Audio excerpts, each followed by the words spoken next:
Hey everybody, GC13 here. Kid Cosmic starts off at a measured pace, taking its time to form the local heroes and getting them acquainted with the powers they now wield. Midway through the first season, though, they finally get a proper foe.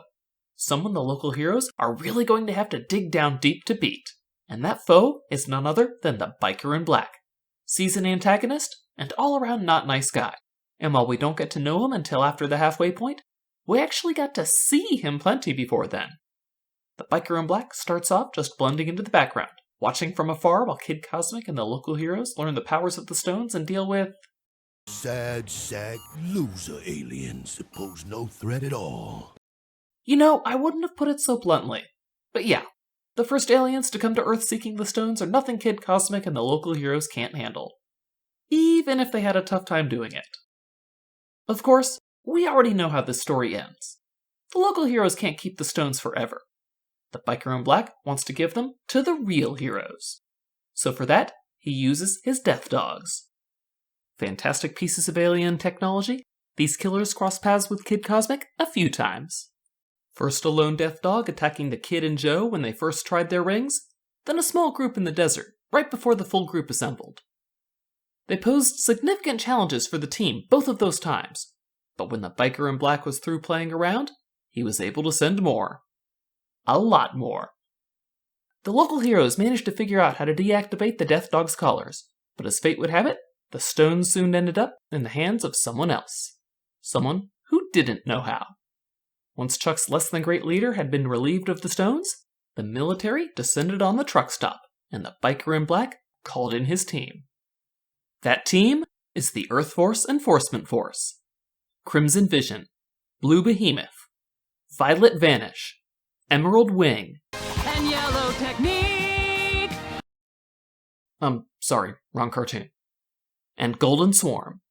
Not only do they have cool superhero uniforms, they have a theme song too. Now, almost a year ago, I went over how the Earth Force Enforcement Force failed as actual heroes. Despite being very nice people individually, they were still following the Biker in Black, and he was leading them down an ego-driven path of evil. But a question I had at the back of my mind was, who exactly is this Earth Force that the Earth Force Enforcement Force enforces the force of?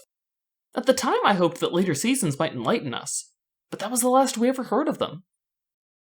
It's kind of a good thing too, because if the end of Season 2 had actually been real, there's no way the Planet Protection Group could have been good guys.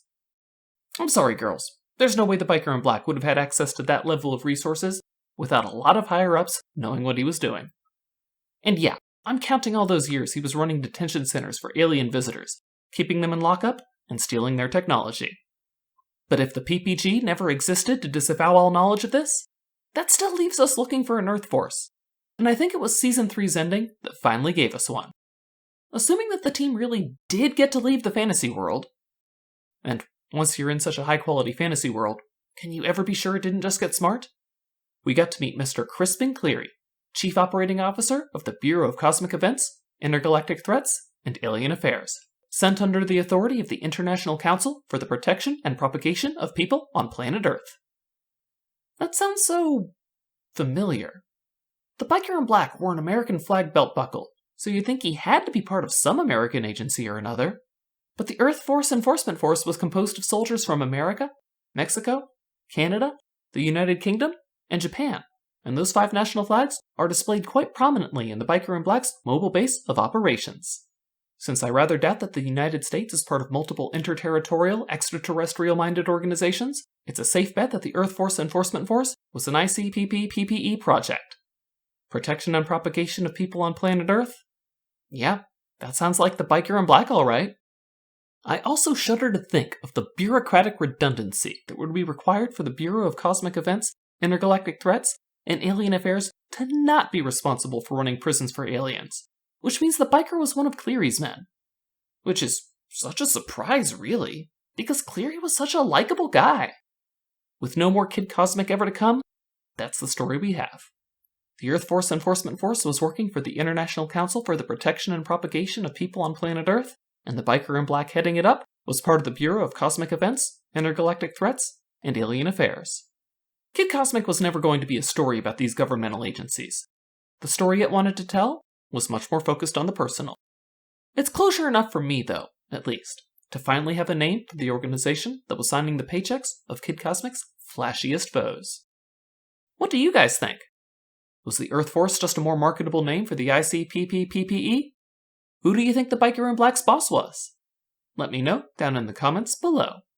Like the video if you liked it, dislike it if you didn't, and make sure you subscribe to the channel for more cartoon videos.